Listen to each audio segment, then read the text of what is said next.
There is a precise moment when a dream dies. It's not when you fail. It's not when people laugh at you. It's the exact second you look at your own hands, drop what you're doing, and whisper to yourself, "I'm just not good enough."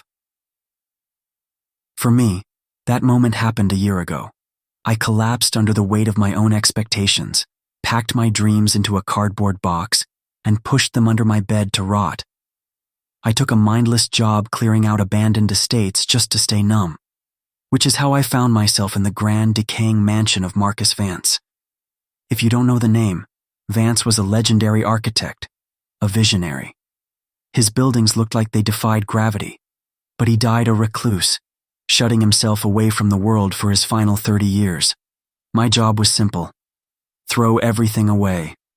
The house was a graveyard of dust and forgotten blueprints. But deep in the basement, behind a rusted iron door, I found something that wasn't in the inventory. A heavy vintage tape recorder sitting on a mahogany desk. Next to it was a single cassette tape labeled, "To the one who cleans up my mess." I hit play. A voice came through the speakers. It was raspy, exhausted, but intensely commanding. "If you are hearing this," the voice said, "you are likely standing in a room full of my achievements. You think I was a genius. You think everything I touched turned to gold." The voice paused. I could hear the sound of a match striking on the tape. "But you are looking at a lie. Every beautiful thing I ever built was designed to hide a graveyard." I leaned against the dusty desk, completely hooked. Marcus Vance wasn't talking about crimes or bodies. He was talking about a psychological prison. He explained that at the age of 25, he was given the biggest contract of his life: to build a massive cathedral in the heart of the city. He spent 3 years pouring his soul into it. He sacrificed his relationships, his health, his sanity. And on the night before the grand opening, the foundation cracked. The central tower collapsed into a mountain of dust. It was a public humiliation. The media mocked him. His investors sued him. He was completely ruined. I did what any coward would do.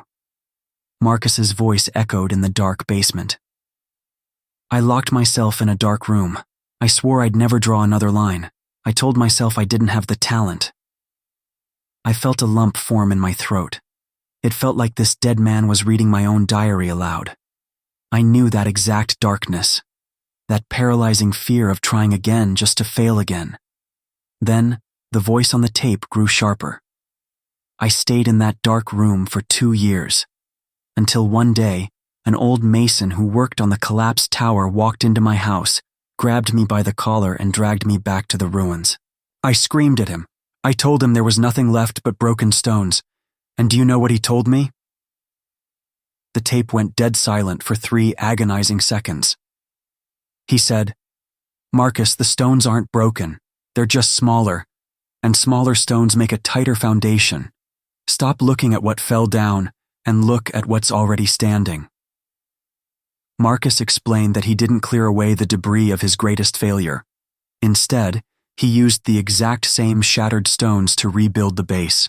He made it wider, thicker, unbreakable. 2 years later, he unveiled the Vance Pavilion, the very building that made him a global icon. It was built literally on top of his worst mistake. "The world tells you that failure is the opposite of success," Marcus whispered, his voice vibrating with a sudden intensity that made my chest tighten. "But that is the ultimate lie. Failure isn't the opposite of success. It is the raw material for it." I looked down at my own hands. They were shaking. "If you are standing in my basement right now," Marcus said, "it means you are looking for something. You are carrying a heavy box of your own failures. You think you are broken.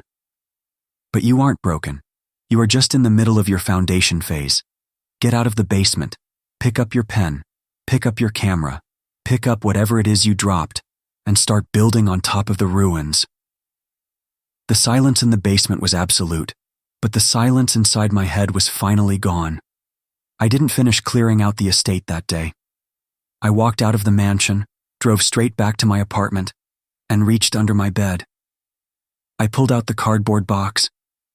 I wiped the dust off my old dreams because I finally realized the tower didn't fall to destroy me. It fell to show me how to build it stronger.